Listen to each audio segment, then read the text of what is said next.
So folks, welcome to the first of these. This is a review video, meaning that the intention is to clarify some of the things that we saw in the previous week or so. So the first thing I want to do is I want to go through this arrow notation that we introduced. This was on the very first day of class, and this was maybe a little bit confusing.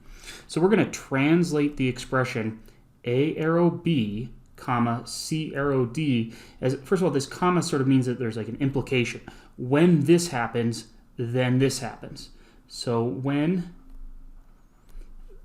then, and I want you to translate this arrow as A approaches B. So we read the arrow as approaches. This is very different. What we're not saying when A equals B. This is very important that we understand that we're not saying when A equals B. We're saying when A approaches B, meaning the values of A get closer and closer to the values of B. So when A approaches B, then C approaches D. Likewise, we're going to translate this expression right here as A approaches B. That part's the same. A approaches B. But then we've got this little plus sign up here, and this plus sign infers that A is taking on values that are going to get closer and closer to B, but they're always going to be greater than the value B, meaning we're going to approach B from the right. Be very careful here, folks. I think that most students, after just a little bit of practice, know that this has something to do with the right, but the key there is we're coming from the right as we approach that. Okay. So the last one's a little bit more straightforward because we've already seen it. We translate the expression as A approaches B from the left. So what do you think that'll be? I'm going to leave you to answer this in on your own using this up here as a guide. So let's look at this example here. Let's describe the behavior of F as X approaches 2 from the left. So what we have here is as X approaches 2, and we're coming from the left, what are the values of f of x approaching? The values of f of x are approaching what number? That's what we're asked to determine here. So where is 2 on the x-axis? Be careful here, folks. Always be identifying these axes. Where is 2 on the x-axis? There it is.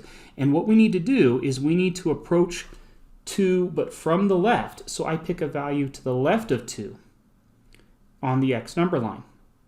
Notice that this then gives me this point on the curve. Oops. This gives me this point. Come on. This gives me this point on the curve, which corresponds to having that f of x value. And if I were to bring in x closer, I'm still approaching x is getting closer and closer to 2, but coming from the left. So I move the x mark closer to 2, but still approaching from the left. That gives me, say, this point right here. And that corresponds to that point right there on the y-axis, on the f of x axis. Let's do one more. Let's approach x even closer but we're still coming from the left. We have not, notice what we're not doing. We are not, as I said up above here, we are not saying x equals 2. We're saying x is approaching 2. So I'm not actually plugging in the number 2 for x. And that corresponds to this point right here on the graph, which corresponds to this y value. So look at this. As the x values get closer and closer to 2, but coming from the left, it seems to me the y values of this function are getting closer and closer to what number? The answer is 3. So that's how we would describe the behavior of this graph using this arrow notation. Let's keep going. How would we translate this expression? We would translate this expression by saying as x approaches 2 from the right,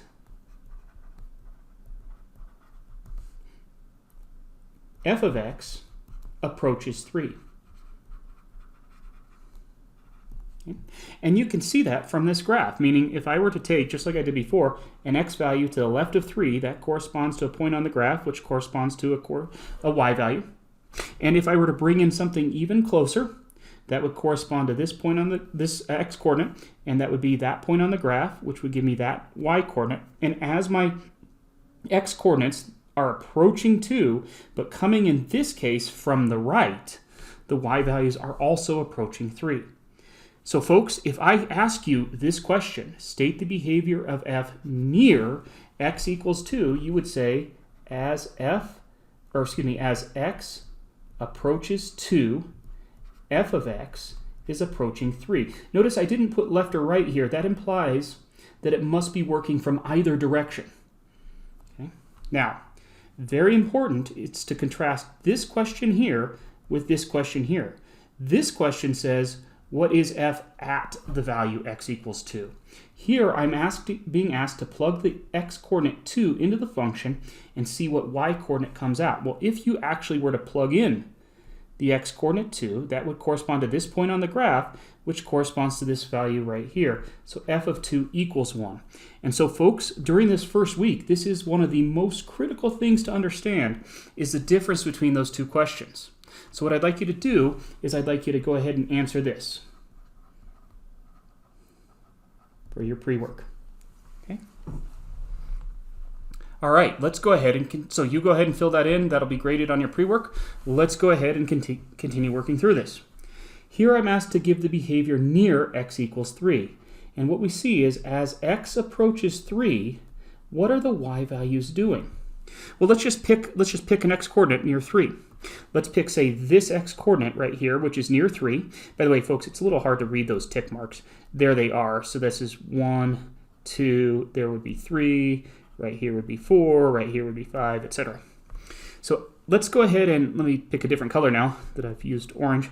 Let's pick this x coordinate right here. And that would correspond to maybe, it's a little hard to tell, maybe that point on the graph, which corresponds to that y value. Now, if I were to bring in an x coordinate even closer, say maybe this one right here, that would maybe correspond to this point on the graph, which corresponds to this y value.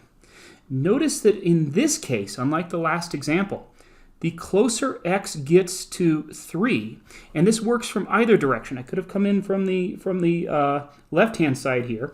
That would give me maybe some point way up here, which corresponds to some y value way the heck up here. The closer x gets to 3, the bigger the f of x values become. And so we're going to denote that by saying as x gets closer to 3, the y values become arbitrarily large. Many of you may know to say this is the symbol infinity, and you're exactly correct, but the way I want you to interpret it is that the y values are becoming larger and larger, becoming larger with no bound on top. They're not approaching anything, they just keep getting even bigger. Okay. If I were to ask you to describe the behavior at f of 3, just like we saw before, that's asking you to compute f of 3, but look at this. If I were to actually plug in the x-coordinate 3 into this graph, there is no corresponding y value, so we say that f of 3 is undefined. Okay. So now let's give the negative long-term behavior.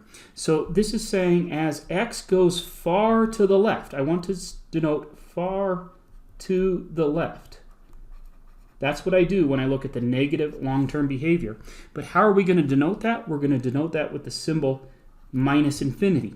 But I want you to just interpret this as becoming arbitrarily large negative, meaning going far to the left. So what I'm saying here is that the farther I go to the left on my graph, the y values of this function would be getting closer and closer to this number right here, which is what we call a horizontal asymptote. So as x is going far to the left, the f of x values get closer and closer to, in this case, the number 2. And that's a little bit hard to see. You might be having a hard time reading those tick marks. That's 1, that's 2, that's 3, that's 4 on this graph. So as x goes further and further to the left, so make sure you interpret that correctly. As x goes further to the left, the f of x values keep getting closer and closer to 2. And you could see that if you were to extend this graph out further. So what would be the positive long-term behavior? So we're going to write as x approaches something, f of x approaches something, if it does indeed approach anything. So I'd like you to fill in those blanks using the above example as a guide. So take a minute, pause the video, and I want you to try this on your own. So now that you've had a chance to try that, what we're saying here is as x goes far to the right, So in place of this, I'm going to put far to the right. We interpret that as far to the right. Or another way of saying that is an arbitrarily large positive number. As x goes far to the right, what are the y values doing? Well, let's just move along here. If I were to take, say, this x coordinate right here, that corresponds to this point on the graph, which is this y value.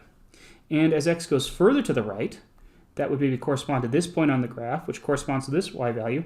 And the further x goes to the right, the more negative the y values become. And so we're going to say that this is minus infinity. So I would now like you to do this one on your own. And I will see you in the next video. So you work through this one. I will be grading this problem as part of your pre-work.